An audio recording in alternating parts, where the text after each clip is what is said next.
नमस्कार दोस्तों, स्वागत है आपका अपने YouTube चैनल परीक्षाएं अकेडमी पर। ईवीएस हम लोग पढ़ रहे हैं। आज का हमारा टॉपिक है वन्यजीव संरक्षण परियोजनाएं। वन्यजीव संरक्षण परियोजना जो हमारे वन्यजीव संकटग्रस्त श्रेणी में आ गए हैं, उनके लिए सरकार द्वारा कुछ परियोजनाएं बनाई गई हैं। जो परियोजनाएं बनाकर उनके उनके मतलब संख्याओं में वृद्धि करना, उनको संरक्षण प्रदान और संवर्धन के लिए, विकास के लिए परियोजनाएं बनाई गई हैं। तो हम लोग आज पढ़ेंगे कुछ वन्यजीव, जो जितने हैं वन्यजीव इंपॉर्टेंट, उनके परियोजनाएं कौन कौन सी है, कब कब आई हैं, और इनके बारे में कुछ नॉलेज लेंगे।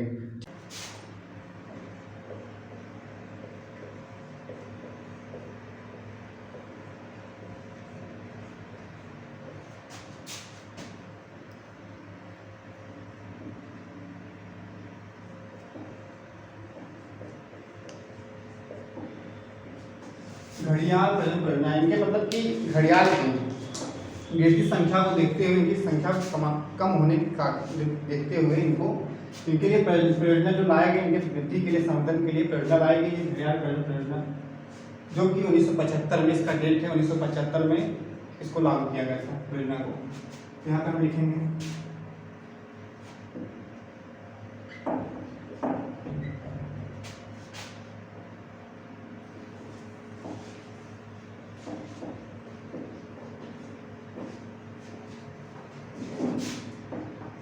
इस परियोजना को जहाँ से लागू किया गया था उसका नाम है टिकरपाड़ा। टिकरपाड़ा कहाँ है? उड़ीसा में टिकरपाड़ा से इस परियोजना को 1975 में शुरुआत की गई थी। घड़ियाल के लिए परियोजना मतलब प्रजनन हेतु, कार्य हेतु इस परियोजना को लाया गया था। इसमें हम लिख लेंगे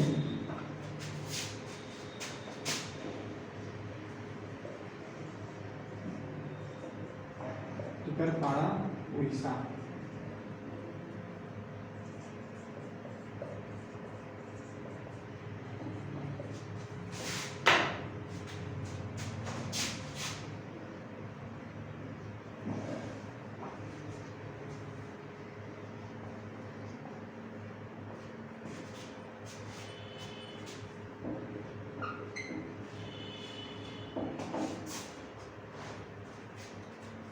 यूएनडीपी की सहायता से, यूनाइटेड नेशन डेवलपमेंट प्रोग्राम की सहायता से ही टिकरपाड़ा में, उड़ीसा में 1975 में घड़ियाल प्रजनन परियोजना की शुरुआत हुई थी। तो इसमें एक पॉइंट हम लिखते हैं कि सर्वाधिक घड़ियाल अभ्यारण्य, घड़ियाल मगरमच्छ अभ्यारण्य कहाँ, किस राज्य में है? तो हमारा आंध्र प्रदेश में सर्वाधिक घड़ियाल अभ्यारण्य है।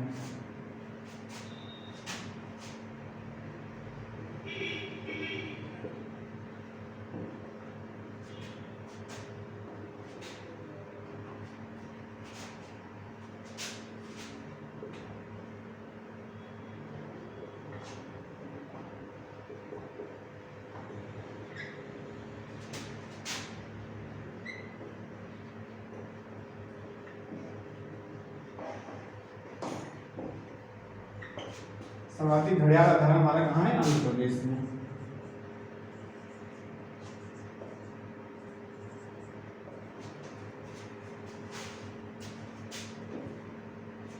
एक पॉइंट और लिखेंगे वन लाइन में, चंबल नदी क्षेत्र। चंबल नदी क्षेत्र हमारा जो एमपी का है, इसमें सबसे मतलब कि सर्वाधिक घड़ियाल यहाँ पे पाए जाते हैं। तो यहाँ पे इसको नया घड़ियाल अभ्यारण्य घोषित किया गया था। तो इसको इम्पोर्टेंट है, इसलिए चंबल नदी के क्षेत्र में घड़ियालों के संरक्षण हेतु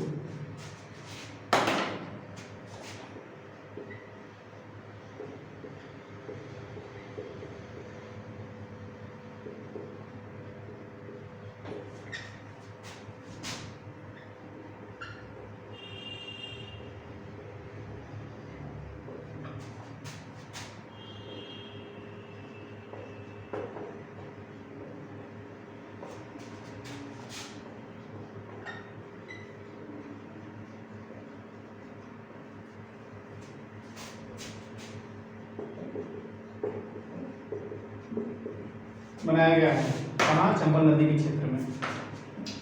ये हमारे घड़ियाल पर्यटन योजना से संबंधित कुछ फैक्ट थे, इसको हम लिख चुके हैं। आगे फिर देखते हैं अगली परियोजना। अगली परियोजना हमारी है गिद्ध संरक्षण परियोजना। जो गिद्ध पक्षी हैं बड़े आकार वाले, जो कि हमारे भारत में पहले आज से 20-50 साल पहले देखेंगे तो काफ़ी संख्या इनकी थी, जिसका मुख्य कार्य इनका था कि जो मरे पशुएं होते थे उनको खा के पर्यावरण को दूषित होने से बचाते थे। इनमें इनकी संख्या में मतलब एकाएक गिरावट आने लगी। इनकी गिरावट आने के कारण थे कि कुछ पशुओं में एक दवा दी जाती थी डाइक्लोफेनाक, जिसके कारण वे गिद्ध खाते थे पशुओं को, तो उसके कारण इनकी संख्या में गिरावट आ जाती थी, मतलब ये मर जाते थे गिद्ध। इस कारण इनके रोकथाम के लिए कुछ मतलब की योजना आई, इस योजना को लागू किया गया। फिर गिद्ध योजना को लागू करने के बाद कार्य किए गए, जिससे कि गिद्धों की संख्या में फिर से हम लोग एक बढ़ोतरी देखेंगे। इसको हम इरेज करते हैं। आगे हम लोग गिद्ध संरक्षण परियोजना देखेंगे।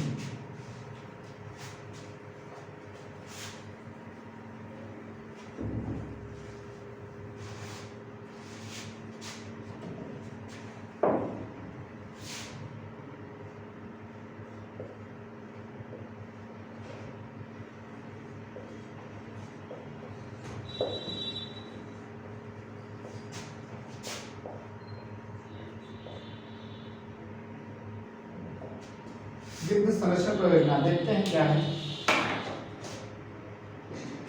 गिद्धों के संरक्षण एवं उनकी अभिवृद्धि के लिए हरियाणा वन विभाग था और बॉम्बे हिस्ट्री नेचुरल सोसाइटी, इनके बीच एक हस्ताक्षर हुआ था। तो हस्ताक्षर का एक डेट 2006, इसको हम पहले लिख के समझते हैं।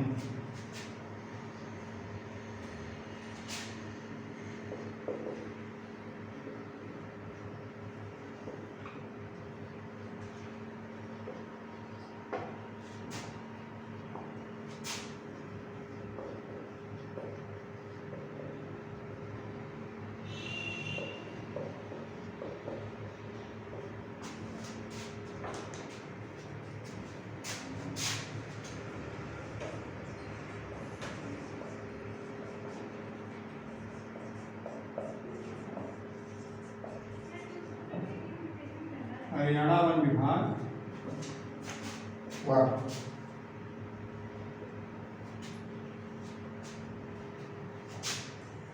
बॉम्बे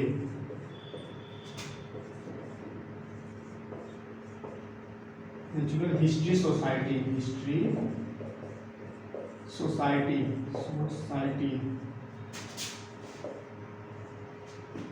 हरियाणा वन विभाग व बॉम्बे नेचुरल हिस्ट्री सोसाइटी के बीच एक मेमोरेंडम ऑफ अंडरस्टैंडिंग पर हस्ताक्षर हुआ है। एक मतलब कि कोई दस्तावेज था, उस पर हस्ताक्षर हुआ है, इसका नाम है मेमोरेंडम ऑफ अंडरस्टैंडिंग। इसको भी लिख देते हैं।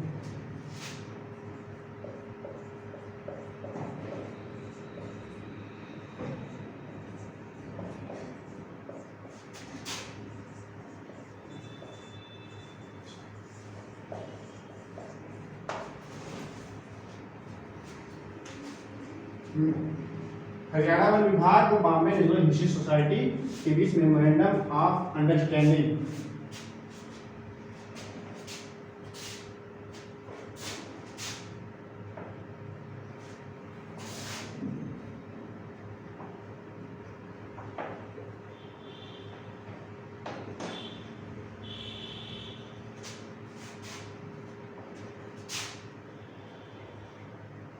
दो 2006 में हस्ताक्षर हुआ।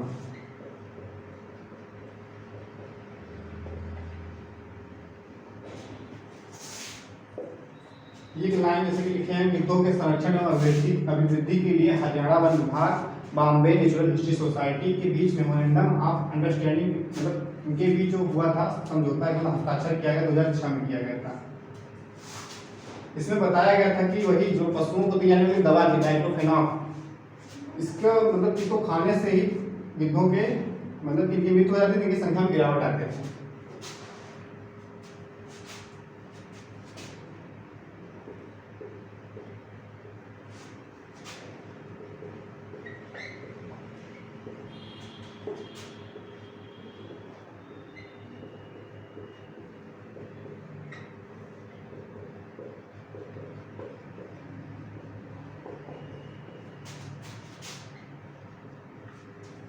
दवा का नाम है डाइक्लोफेनाक नॉन स्टेरॉइड ड्रग्स।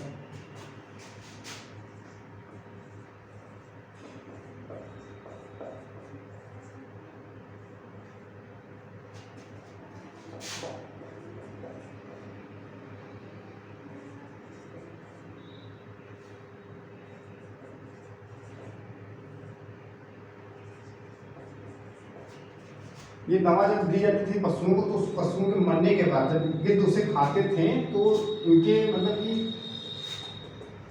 विकास नहीं हो पाते, मर जाते थे, इसलिए इनकी संख्या में गिरावट होती थी। और इनके इनके मतलब विकास के लिए, इनके संवर्धन मतलब अभिवृद्धि के लिए ही गिद्ध संरक्षण परियोजना को लाया गया था।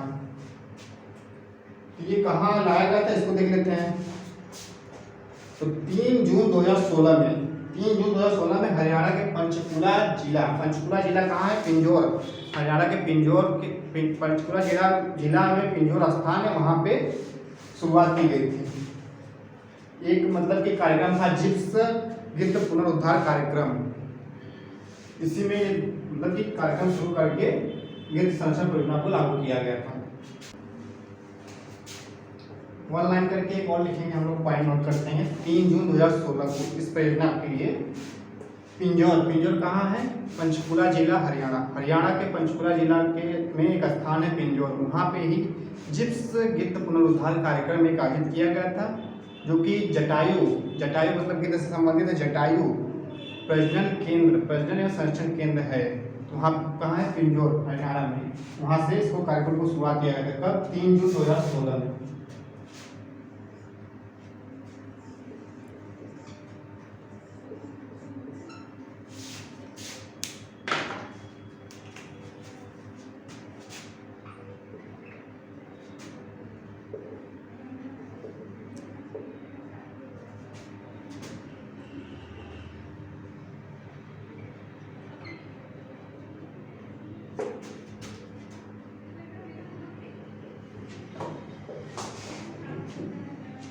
स्थान का नाम आप याद कर लेंगे, पिंजौर है, पंचकुला जिला हरियाणा, ये आपका स्थान का नाम है। 3 जून 2016 में यहाँ पे कार्यक्रम जो था उसका नाम था जिप्स गिद्ध पुनरुद्धार कार्यक्रम।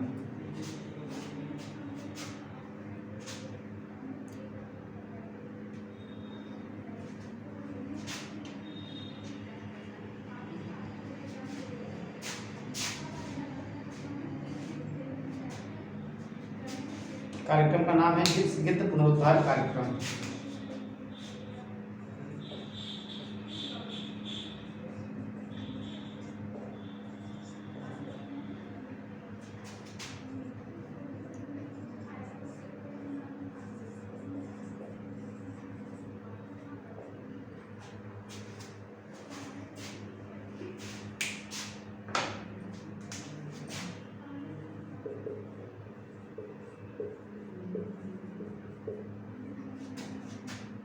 शुरुआत की गई थी,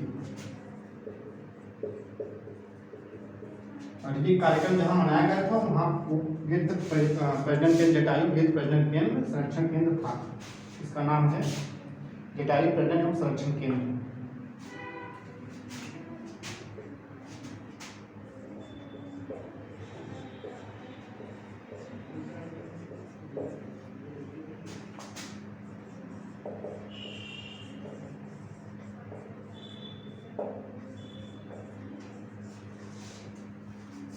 ये आपका हरियाणा, पिंजौर हरियाणा।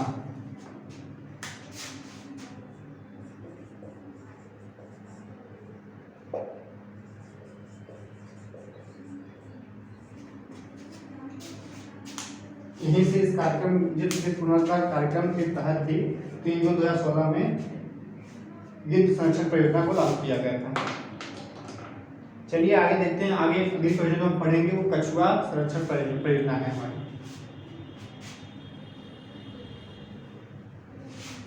दवा का नाम देखिए क्या है, डाइक्लोफेनाक नॉन स्टेरॉइड ड्रग्स, जिसको खाने से गिद्ध की मौत हो गई और इनकी संख्या में गिरावट हो जाती है, तो इसलिए परियोजना लागू किया गया। परियोजना लागू कब किया गया था, तो 3 जून 2016 को। लेकिन इससे पहले 2006 में हस्ताक्षर हुआ था किसके बीच, हरियाणा वन विभाग और बॉम्बे नेचुरल हिस्ट्री सोसाइटी के बीच।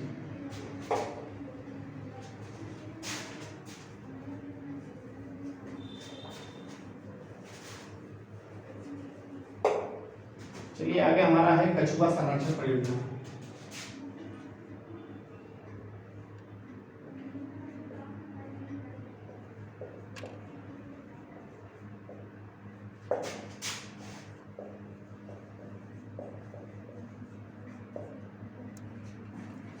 बात करते हैं कछुआ की। कछुआ हमारे जो कि एक उभयचर किस्म का प्रजाति है जो कि थल में भी रहता है, जल पर भी रहता है। तो इसके मतलब संरक्षण के लिए इसमें देखते हैं कि कहाँ पे किस स्थान पे इसको कब संरक्षित करने के लिए स्थान डिसाइड किया गया था। पहले देखते हैं कि प्रजाति है ओलिव रिडले। ओलिव रिडले दक्षिण अमेरिका की प्रजाति कछुए की।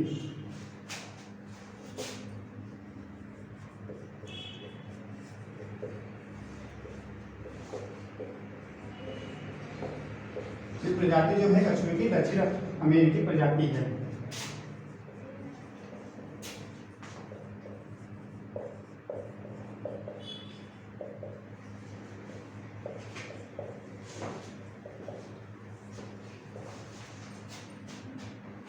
इस कछुए को जैसे कि कुछ समुद्र माफिया जो होते हैं वहाँ पे इनका अवैध शिकार कर लेते थे कछुओं का, इस प्रजाति का, जिसके कारण इनकी मतलब संख्या में काफ़ी गिरावट हो गई थी। इसलिए सरकार ने मतलब हमारे भारत सरकार ने अपने तट के समीप कहाँ पे उड़ीसा के भितरकनिका जो हमारा एक अभ्यारण्य है वहीं पे इनके संरक्षण के लिए एक स्थान डिसाइड किया गया था और ये 1975 में इस परियोजना को लागू किया है।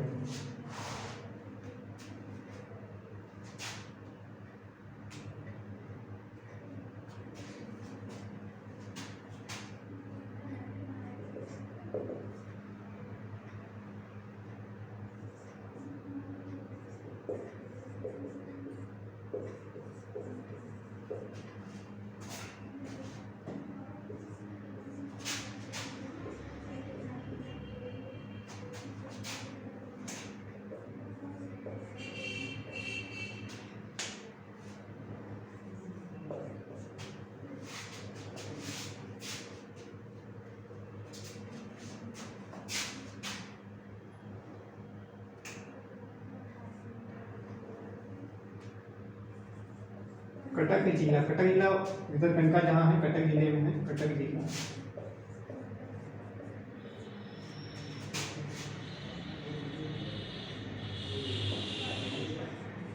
भितरकनिका अभ्यारण्य।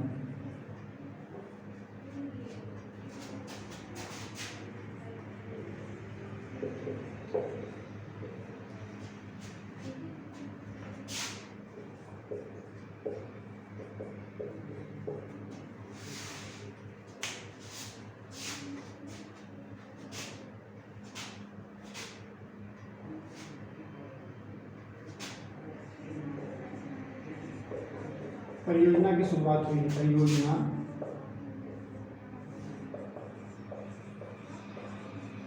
शुरुआत की गई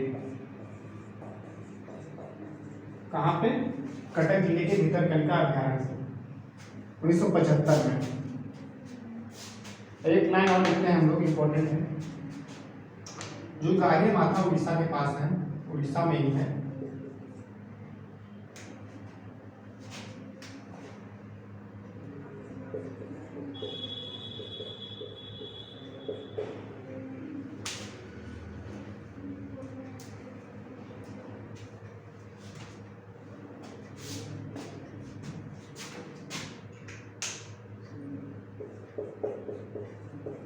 गाहिर माथा स्थान नदी के बीच एक मतलब जो टापू टाइप बनता है उससे गाहिर माथा है, वो स्थान है। वहीं पर कछुए के प्रजनन स्थल के लिए प्रसिद्ध है। उड़ीसा का गाहिर माथा कछुओं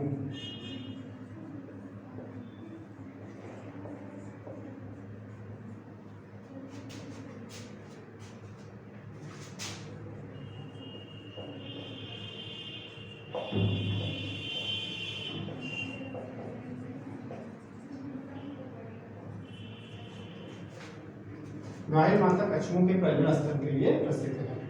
ये कछुआ संरक्षण परियोजना के तहत कुछ पॉइंट थे इंपॉर्टेंट, उसको लिख दिए हैं। 1975 में कटक जिला के भितरकनिका अभ्यारण्य उड़ीसा में परियोजना की शुरुआत की गई थी और उड़ीसा का जो गाहिर माथा है कछुओं के प्रजनन स्थल के लिए इम्पोर्टेंट है।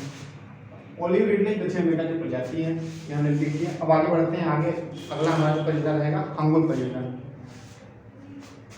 हांगुल परियोजना देखते हैं क्या है। हांगुल परियोजना एक सरल स्वभाव का किस्म का हिरण मृग जिसे कहते हैं। इसके समाधान मतलब इनकी संख्या में काफी मतलब गिरावट आई थी, जिसके कारण इनके लिए परियोजना को बनाया गया। लिखते हैं हांगुल परियोजना।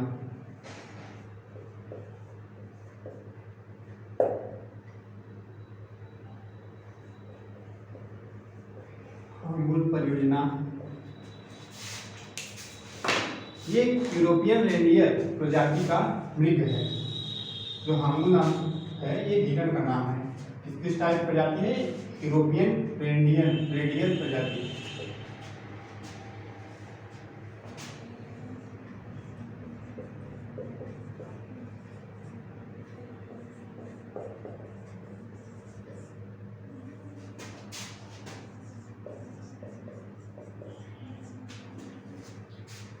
इसके संरक्षण के लिए 1970 में हांगुल परियोजना की शुरुआत की गई थी। उनका 1970 में।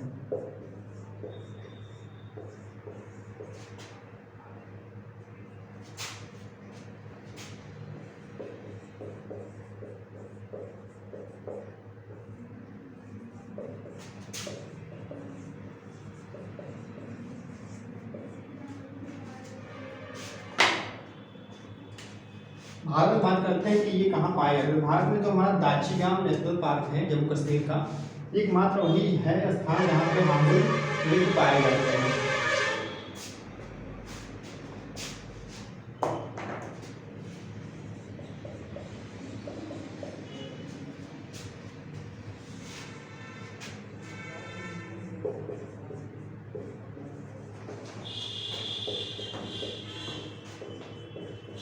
दाचीगाम कहाँ है? जम्मू कश्मीर। एकमात्र शेष यहीं पे हांगुल मृग पाया जाता है अभ्यारण्य, दाचीगाम अभ्यारण्य।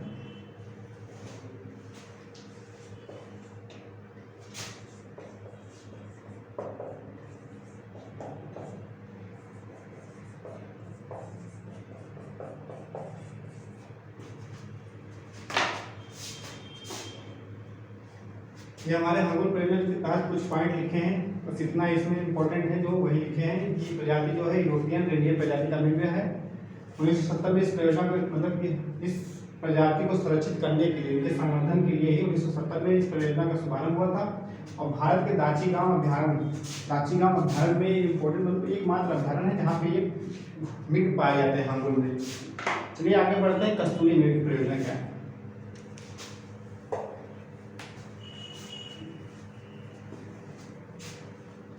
आगे हमारा है कस्तूरी मृग परियोजना।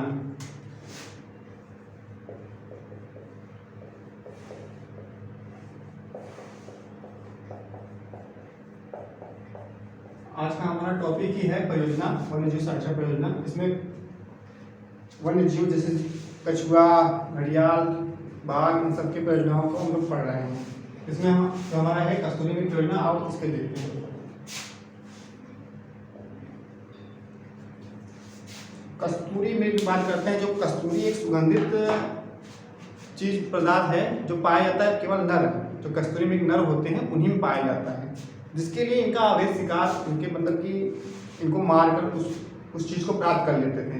इनकी संख्या में गिरावट आ जाती थी, जिसके लिए कि जंगलों में इनकी संख्या देखने को ना के बराबर मिलती थी।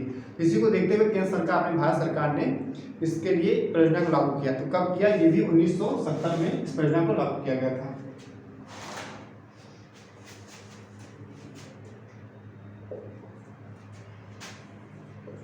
एक पॉइंट आप लिखिए, कस्तूरी जो पाई जाती है ये केवल नर मृग मतलब कि जो पुरुष मेल होते हैं उनमें पाया जाता है।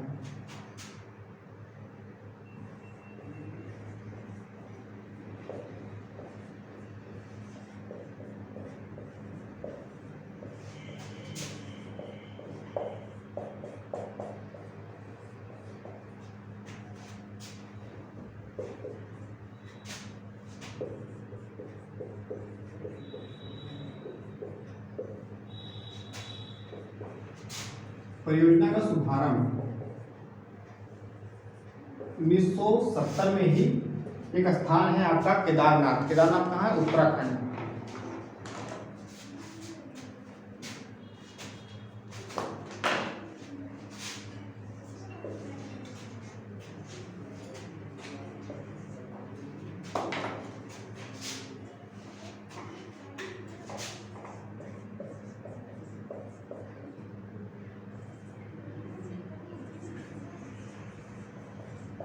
केदारनाथ अभयारण्य उत्तराखंड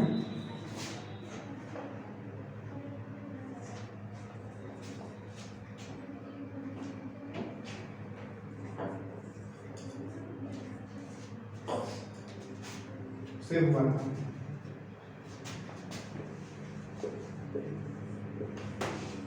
इम्पोर्टेंट मतलब कुछ फिक्स नहीं है। 1970 में ही इसका शुभारंभ केदारनाथ अभयारण्य उत्तराखंड से हुआ था कसूरी में। इसमें एक पॉइंट और लिखते हैं कि शिकारी देवी अभयारण्य हिमाचल प्रदेश। शिकारी देवी अभयारण्य कहाँ है? हिमाचल प्रदेश। यहाँ पे और बद्रीनाथ अभयारण्य यूके उत्तराखंड मतलब यहाँ पे कसूरी मीट के लिए प्रसिद्ध है।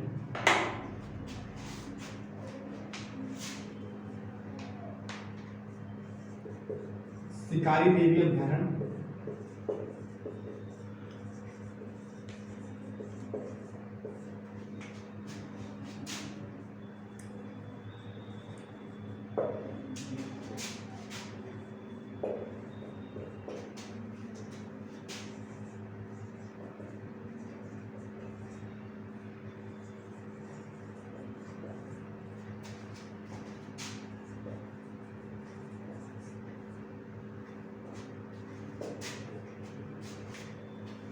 ये दोनों स्थान कस्तूरी मीट के लिए ही प्रसिद्ध हैं।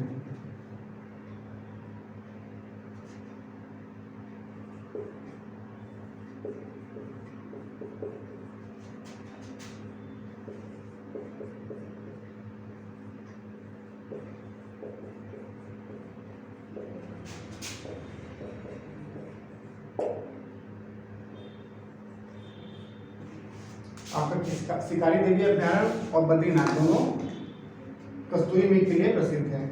एक पॉइंट कस्तूरी मीट परियोजना में कुछ लिखे हैं, इंपॉर्टेंट है। इसका मतलब समय कब है और कहाँ पे इसका शुभारंभ हुआ था? केदारनाथ अभयारण्य। चलिए आगे बढ़ते हैं। आगे एक और है परियोजना हमारी थामिन परियोजना। थामिन परियोजना ये भी मृग हिरण से ही संबंधित है, इसको भी हम लिखते हैं।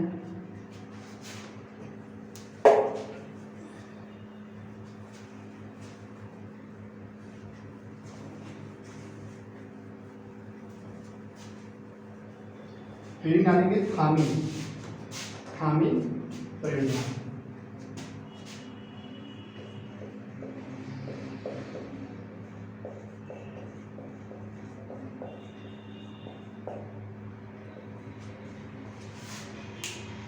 बात करते हैं थामिन परियोजना। थामिन मृग है, हिरण है। और इसके लिए भी मतलब कि सरकार ने कुछ परियोजना मतलब अपनी परियोजना में लागू किया। ये बात करते हैं कहाँ पाए जाएंगे। तो ये आप देखेंगे मणिपुर लोकटक झील जो हमारी तैरता हुआ नेशनल पार्क है केबुल लामजाओ उसके उसी भाग में पाया जाता है। मणिपुर के लोकटक झील के दक्षिण पूर्वी भाग पर ये थामिन मृग पाए जाते हैं।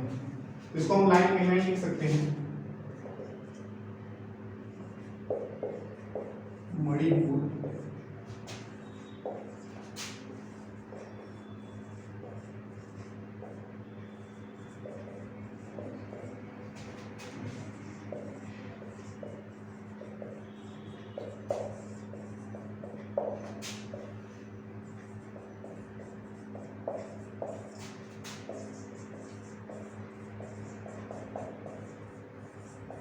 मणिपुर के लोकटक झील के दक्षिण पूर्व क्षेत्र में पाए जाते हैं। अब इसका शुभारंभ जो हुआ था 1977 में हुआ था। इसका शुभारंभ कब हुआ था? 1977 में इस परियोजना की शुरुआत हुई थी।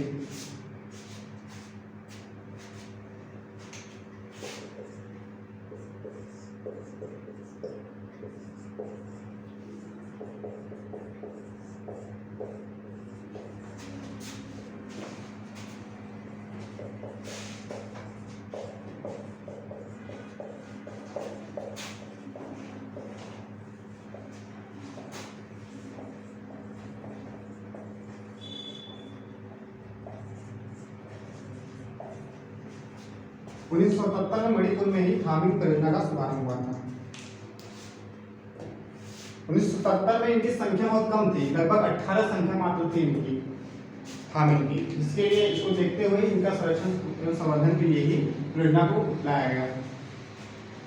चलिए अगली हमारी परियोजना है लाल पांडा परियोजना। इसको हम देखते हैं।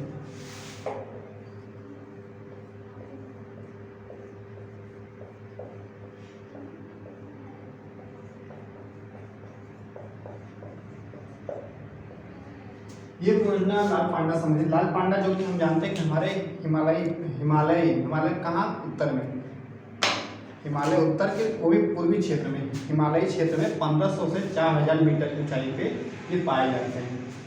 और ये अरुणाचल प्रदेश में इनको कैट बियर के नाम से जानते हैं। किसके नाम से? कैट बियर के नाम से अरुणाचल प्रदेश में। ये ठंडे प्रदेशों में जैसे कि निवास करते हैं। इनकी संख्या में भी एक टाइम पे गिरावट इतनी हुई थी कि ये भी खत्म मतलब विलुप्त होने के कगार में थे। तो इनके लिए परियोजना को लागू किया गया और परियोजना को 1996 में WWF की सहायता से ही परियोजना को पद्मजा नायडू नेशनल पार्क जो हमारा पश्चिम बंगाल में वहाँ पे स्थापित किया गया इनको इस संरक्षण देकर। ठीक है, इसको हम लिख के समझते हैं।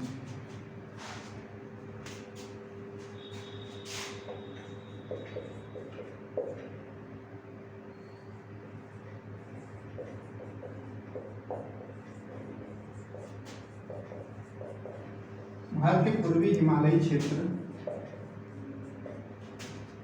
जो लगभग क्षेत्र में 1500 से 4000 मीटर ऊंचाई में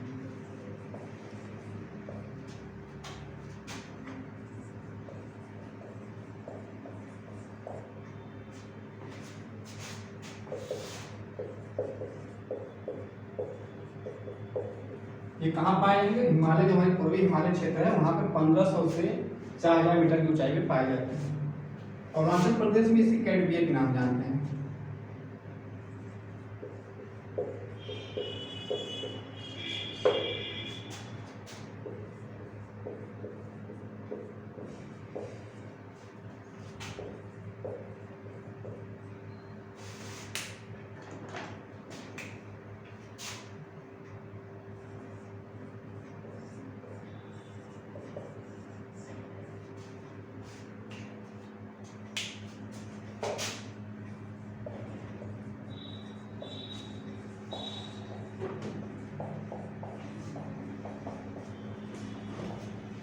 एक लाइन आप लिखेंगे अरुणाचल प्रदेश में इसे कैट बियर के नाम से जानते हैं।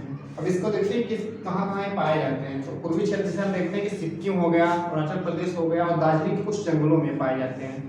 एक लाइन आप यहाँ लिखेंगे सिक्किम,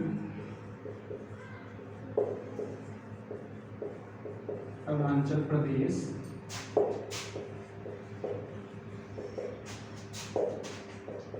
दार्जिलिंग,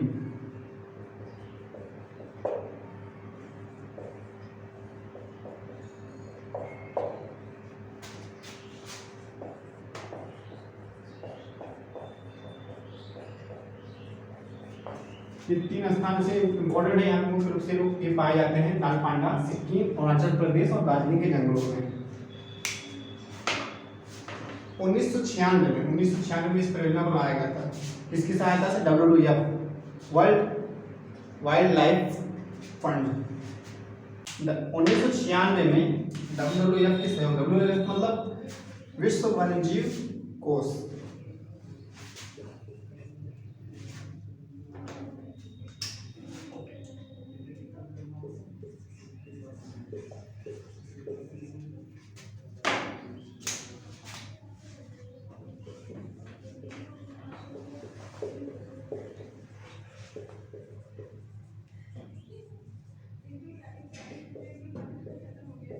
विश्व वन्यजीव कोष, इसके सहयोग से WWF के सहयोग से पद्मजा नायडू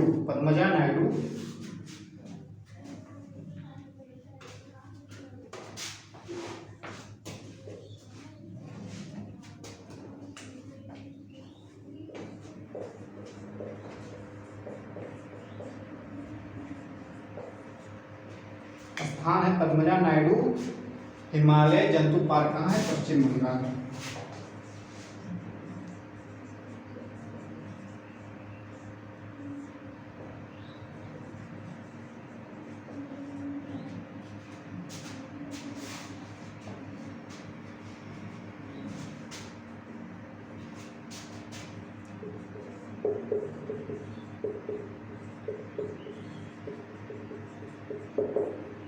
ये आपका जो अभ्यारण्य पार्क है पद्मजा नायडू हिमालय जंतु पार्क पश्चिम बंगाल, इसी स्थान पर लाल पांडे को संरक्षित करने के लिए परियोजना शुरुआत की गई थी।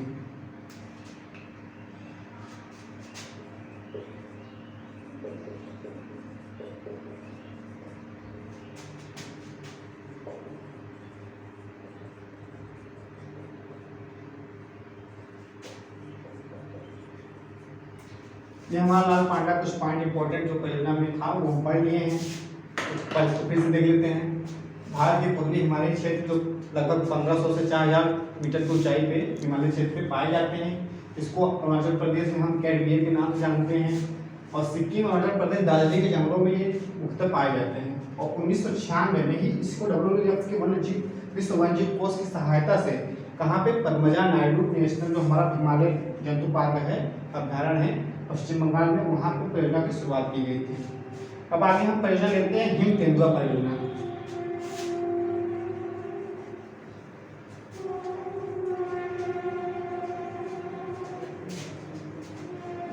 अगला हमारा जो परियोजना है हिम तेंदुआ परियोजना, इसको देखते हैं।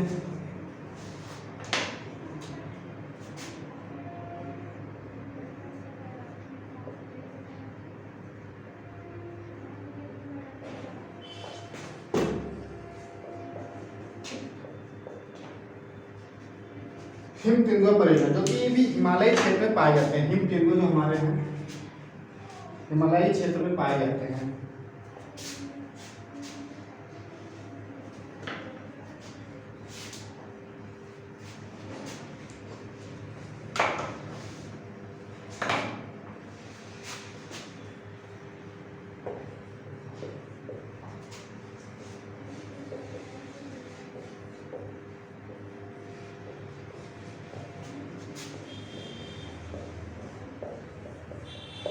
इनके भी संरक्षण संवर्धन के लिए जो परियोजना हम लोग लाए थे 1972 में, पहले इसको IUCN ने रेड डाटा बुक में डाल दिया था, मतलब कि संकटग्रस्त घोषित कर दिया था कि इसको हिम तेंदुआ को।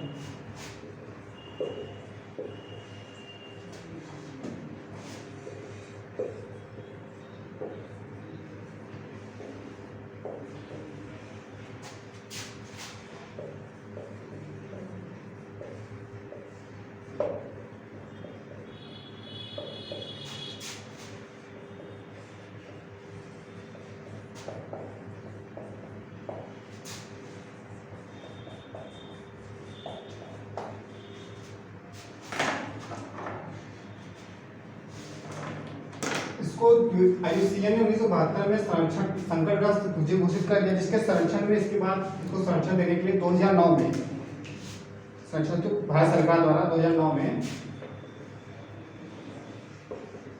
भारत सरकार द्वारा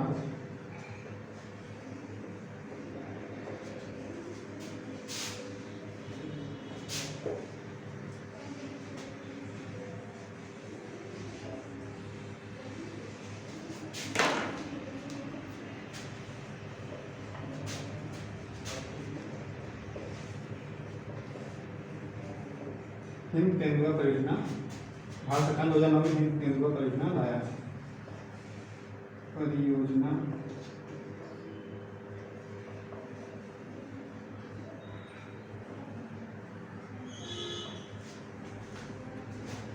कब लाई? 2009 में भारत सरकार द्वारा।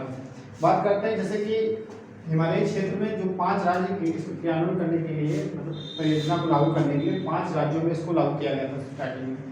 जो भी हिमालयी क्षेत्र के राज्य हैं उनको देख लेते हैं 5 राज्य कौन कौन से हैं।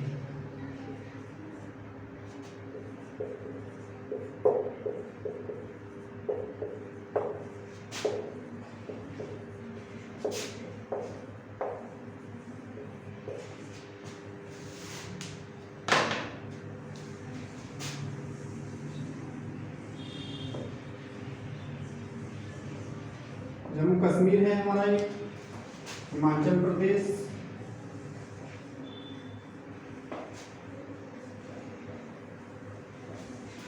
फिर तीसरा है उत्तराखंड, चौथा है सिक्किम,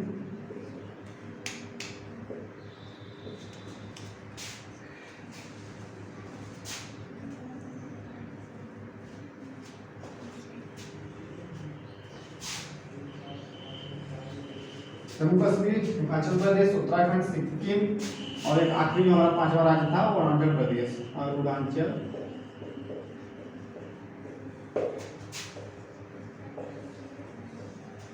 ये 5 राज्य थे जहाँ इस परियोजना को क्रियान्वित किया गया था। एक हम आखिरी हमारी जो परियोजना है उसको देख लेते हैं। हमारा जो आखिरी परियोजना है गंगा नदी डॉल्फिन परियोजना, उसको भी पढ़ लेते हैं। ये हिम तेंदुआ परियोजना संबंध कुछ फैक्ट थे 1972 में, इसको डाटा बुक में डाल दिए थे हिम तेंदुआ को आयुष्मान में। फिर उसका भारत सरकार ने 2009 में इसके लिए परियोजना को लागू किया। चलिए आगे देखते हैं कि परियोजना क्या है।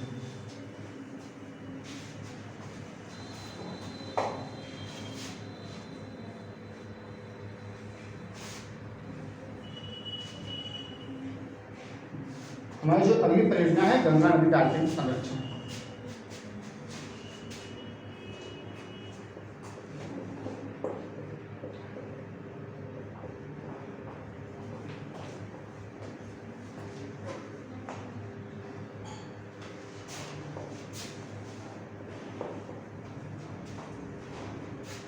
गंगा नदी डॉल्फिन, ये हमारा जैसे कि जो हमारी गंगा नदी है इसमें एक प्रकार के जो जीव जलीय जीव है डॉल्फिन, गंगा नदी डॉल्फिन, जिसे सोइस कहते हैं एक भाषा में, सोइस जिसे कहते हैं। तो इसके संरक्षण के लिए भी सरकार ने योजना को लागू किया। तो योजना क्या है पहले इसमें देखते हैं कि वन्य जीव बोर्ड ने 8 अक्टूबर 2015 में गंगा नदी में रहने वाले संकटग्रस्त इस जीव को कहाँ से, पश्चिम मालदा, जो मालदा पश्चिम बंगाल है वहाँ से सुंदरवन की भी जो हुगली नदी है वहाँ पे एक इसके लिए रिजर्व, डॉल्फिन रिजर्व, पहला डॉल्फिन रिजर्व स्थापित किया था। इसको हम पहले लिखते हैं।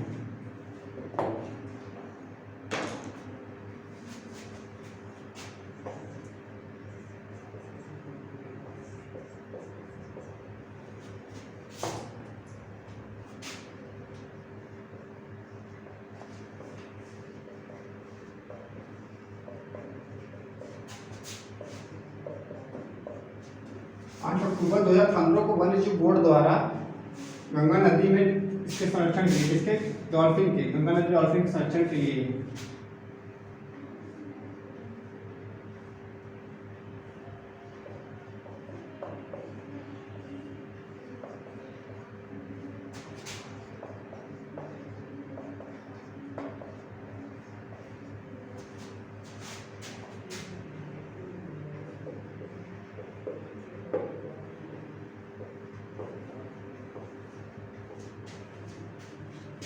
इसके लिए पश्चिम बंगाल के मालदा, मालदा कहाँ, पश्चिम बंगाल, स्थान जहाँ बीच में गंगा नदी डॉल्फिन रिजर्व, पहला रिजर्व स्थापित किया गया, मालदा पश्चिम बंगाल।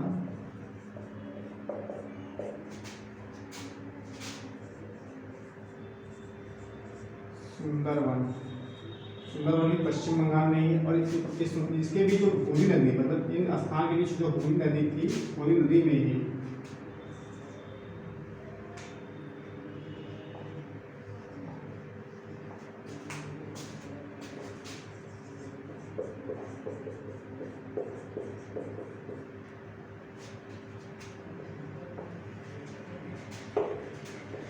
देश का पहला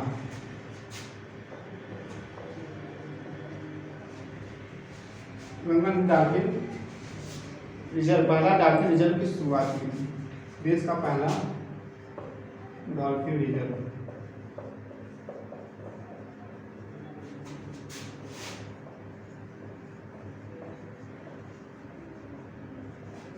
एक बार फिर से पढ़ते हैं इसको। 8 अक्टूबर 2015 को वन्य जीव बोर्ड द्वारा गंगा नदी डॉल्फिन के संरक्षण के लिए ही मालदा पश्चिम बंगाल से सुंदरवन, सुंदरवन के बीच जो हुगली नदी में देश का पहला डॉल्फिन रिजर्व घोषित करके उससे शुरुआत किया गया था।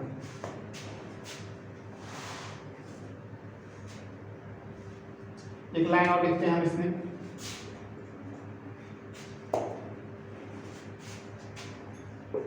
गंगा नदी डॉल्फिन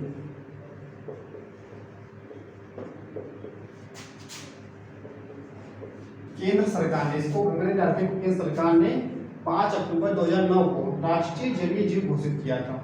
राष्ट्रीय जलीय जीव पूछते हैं कि हमारे राष्ट्रीय जलीय जीव क्या है, तो हम बताएंगे गंगा नदी डॉल्फिन। इसको कब घोषित किया था, 5 अक्टूबर 2009।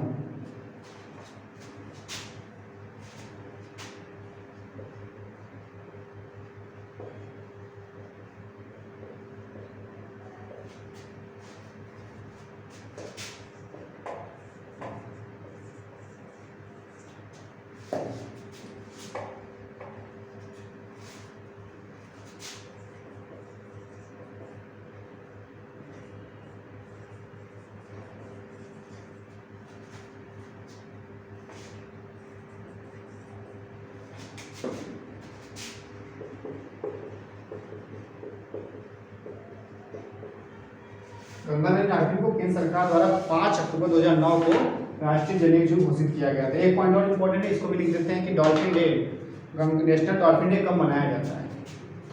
तो बिहार सरकार ने इसे 5 अक्टूबर को ही, इसलिए बिहार सरकार द्वारा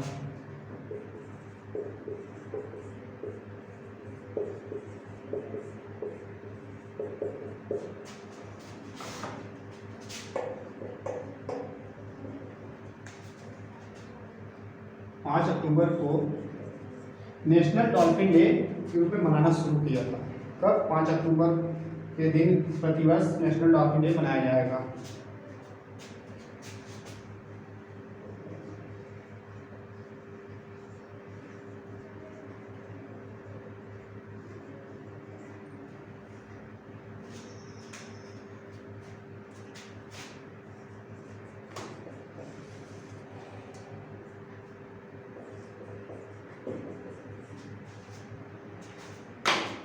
गंगा नदी डॉल्फिन संरक्षण में हम पढ़ चुके हैं। इतना पॉइंट इंपॉर्टेंट फैक्ट जो हमारा है, इंपॉर्टेंट है, जो एग्जाम के दायरे से देखेंगे। 8 अक्टूबर 2015 को वन्य जीव बोर्ड द्वारा गंगा नदी डॉल्फिन को मालदा पश्चिम बंगाल से सुंदरवन के बीच में हुगली नदी पर पहला डॉल्फिन की शुरुआत की गई थी। और गंगा नदी डॉल्फिन को केंद्र सरकार द्वारा 5 अक्टूबर 2009 को राष्ट्रीय जलीय जीव घोषित कर दिया गया। फिर उसके बाद 5 अक्टूबर को ही नेशनल डॉल्फिन डे मनाया जाता है। बिहार सरकार ने इसको बताया। तो आज के लिए हमारा इतना ही, मतलब एक टॉपिक कंप्लीट हुआ परियोजना जो भी थे। आज के लिए आपका धन्यवाद। अगले वीडियो में फिर चर्चा करेंगे। हमारे चैनल को लाइक कीजिए, सब्सक्राइब